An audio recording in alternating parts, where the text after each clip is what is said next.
महोत्सव में यहाँ इंदरपुरा गांव में जो आज शहीद स्मृति वाटिका की स्थापना हो रही है, इस अवसर पर उपस्थित माननीय विधायिका मनीषा अनुरागी जी, मैडम जिला पंचायत अध्यक्ष जयंती राजपूत जी, ब्लॉक प्रमुख शरीला के प्रतिनिधि जीतू राजपूत जी, भरत कुमार अनुरागी जी विधायक प्रतिनिधि, श्री अरुण कुमार राजपूत जी मंडल अध्यक्ष, यहाँ के ग्राम प्रधान और यहाँ उपस्थित स्वतंत्रता संग्राम सेनानी के परिजन जो खेड़ा शिलाजीत के स्वतंत्रता संग्राम सेनानी थे, उनके परिजन, यहाँ 18 लोगों को आमंत्रित किया गया है। समस्त 18 लोगों का मैं स्वागत करता हूँ। सम्मानित जनप्रतिनिधिगण, उपस्थित ग्रामवासी, देवियों, सज्जनों एवं प्यारे बच्चों, आप सभी का इस कार्यक्रम में हार्दिक स्वागत एवं अभिनंदन करता हूँ वन विभाग की तरफ से।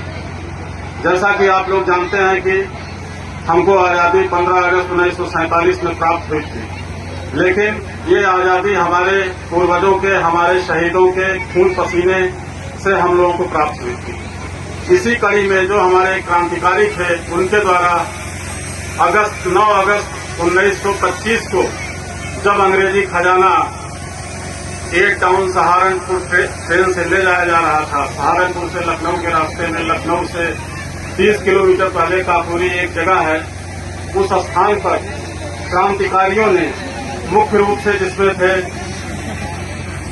राम प्रसाद बिस्मिल जी, अशफाकुल्लाह खान, राजेंद्र डाहरी, केशव चक्रवर्ती, मुकुंद लाल बनवारी, चंद्रशेखर आजाद जी, इन लोगों ने एक योजना बना करके उस सरकारी खजाने को लूटा और उससे अंग्रेजों की नींव कमजोर हो गई भारत में। और उस पैसे से, उस जो अंग्रेज हमारे देश का पैसा ले जा रहे थे, उससे हथियार खरीदे गए और उनका भारत को आजादी में उपयोग किया गया।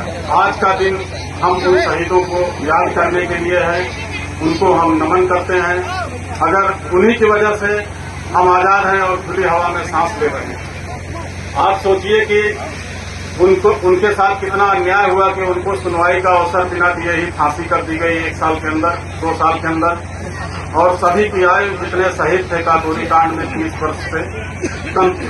तो जहां आज आप देखिए कि 30 वर्ष की आयु क्या होती है, जिसमें एक नौजवान पढ़ता है, लिखता है, नौकरी खोजता है, उस समय वो आजादी के लिए लड़ाई लड़ रहे। तो ऐसे नौजवानों को हमारा सलाम है, जिनकी वजह से आज हम लोग इस आजादी के देश में रह रहे हैं। इसी कड़ी में शासन के निर्देश पर ये निर्देश प्राप्त हुए थे कि प्रत्येक जनपद में एक शहीदों की याद में शहीद स्मृति वाटिका की स्थापना की जाए।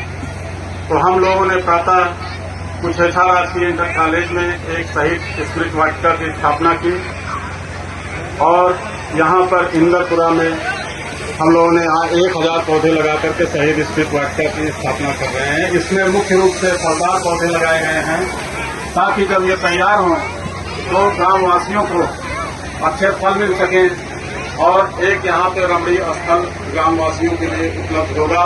उसी बहाने शहीदों को हमेशा याद किया जाता है। तो मेरा पुनः एक बार आप लोगों से निवेदन है कि इस गांव में जो ये वृक्षारोपण किया गया है, ग्रामवासियों से मेरा अनुरोध है कि इस वृक्षारोपण की सुरक्षा करें। सरकार के भरोसे या वन विभाग के भरोसे न रहें कि वन विभाग द्वारा लगाया गया है तो वन विभाग द्वारा ही बचाएगा। आपका भी कर्तव्य है कि आपके गांव में अगर ये वृक्षारोपण किया गया है तो उसकी सुरक्षा करें और संरक्षा करें, ताकि जिन शहीदों की याद में ये शहीद 18 लोग बैठे हुए हैं, इनके परिजन, इनके नाम से भी इसमें पौधे लगे हुए हैं। तो ये उनकी याद है, उनकी एक धरोहर है, जो आगे अगर ये पेड़ जीवित रहे तो आगे 50-100 वर्षों तक उनकी याद दिलाते रहेंगे। तो धन्यवाद आपका, पुनः एक बार इस कार्यक्रम में हार्दिक स्वागत एवं अभिनंदन है।